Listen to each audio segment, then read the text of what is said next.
Now, Prince William and Princess Catherine have reportedly moved into their new Forest Lodge home in Windsor with their 3 children, which means they'll be closer to Andrew ahead of his departure. Also, Prince William and Princess Catherine have also reportedly thrown a party for the workmen who helped them move into Forest Lodge sooner than expected. Is that right? Also reports that they're very keen for a bit of a fresh start. Absolutely, they're keen for a fresh start. So you might remember that in 2022, they moved into Adelaide Cottage, a four-bedroom residence on the Windsor Castle estate, a much smaller residence than Royal Lodge. Of course, they still have Amner Hall, their huge country home, and their official London residence is still apartment 1A in Kensington Palace. However, of course, with Princess Catherine's cancer diagnosis and getting over that, undertaking the preventative chemotherapy treatment, they're now moving into their forever home. Now, the Prince and Princess of Wales were meant to move in to Forest Lodge after Christmas. However, they brought their plans forward, and actually they've spent the school half term settling into their new home with their 3 children, Prince George, Princess Charlotte, and Prince Louis. And yes, they did, as a gesture of thank you to the workmen who were working around the clock to try and get them in early. They moved their plans forward.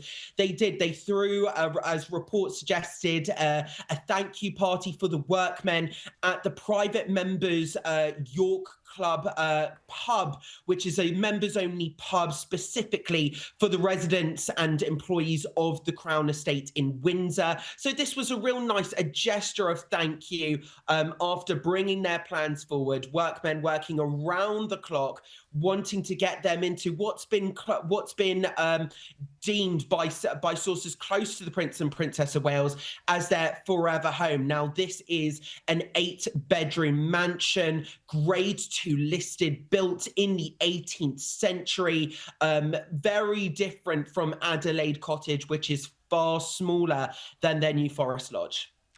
And Prince William has arrived in Rio de Janeiro to mark year 5 of his Earthshot Prize. It's arguably the most important week of the year for the future king. And Prince Harry, he's announced a trip to Canada to meet with veterans, members of the armed forces, community and military charities. Yet it's interesting, Josh, this was announced just minutes after Prince William kicked off his stay in Rio de Janeiro for the welcome ceremony. What do you make of the timing here? Yes, but it's very suspicious timing. Let's just say Harry has a little bit of a history with this. So for the second Earthshot Prize, we're in Boston. When that was going on, Harry and Meghan, of course, dropped the trailer for their Netflix documentary reality series. For the third Earthshot Prize in Singapore, Harry delivered a keynote message at the Stand Up for Heroes benefit. At the fourth Earthshot Prize in Cape Town, Harry then made a rare appearance at the Tillman Honours Gala in Chicago. So Harry has a bit of history when it comes to trying to, quote unquote, maybe overshadow his brother, trying to draw attention away because, of course, the Earthshot Prize is combating climate change. This is something that Prince William is so passionate about. And after this, he's going to be attending the COP30 conference alongside the British Prime Minister, Sir Keir Starmer. Now, what is very interesting, so this tour that Harry's announced, it's going to be a big tour of Toronto in Canada. He's going to meet veterans, members of the armed forces, military charities.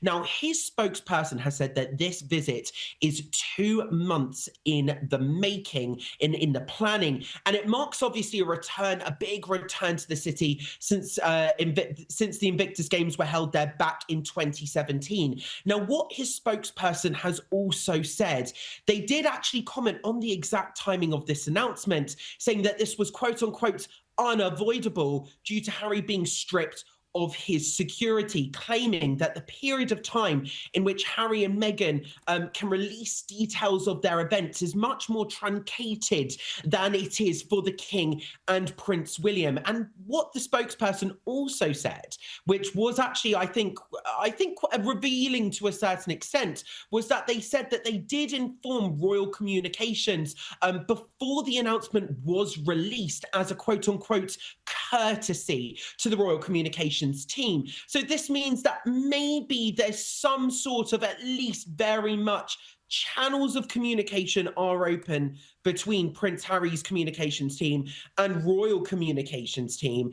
However, I think we have to treat this, I don't want to say suspiciously, but again, his spokesperson kind of emphasizing going back to the security point, going back to the fact that Prince Harry was stripped of his security, kind of the undertones of that message, or kind of feel like, well, we were forced to do this because of the security. Again, kind of the undertones of Prince Harry maybe feeling a little bit hard done by.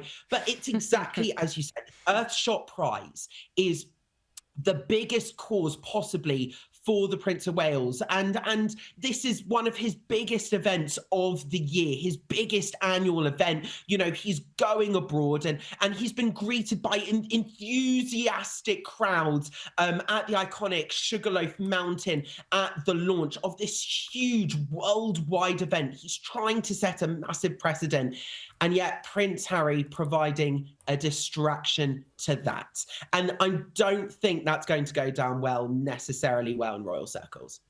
Josh Rom, royal commentator, thank you so much for your time. Brilliant to speak with you. Thank you so much, Gabriella.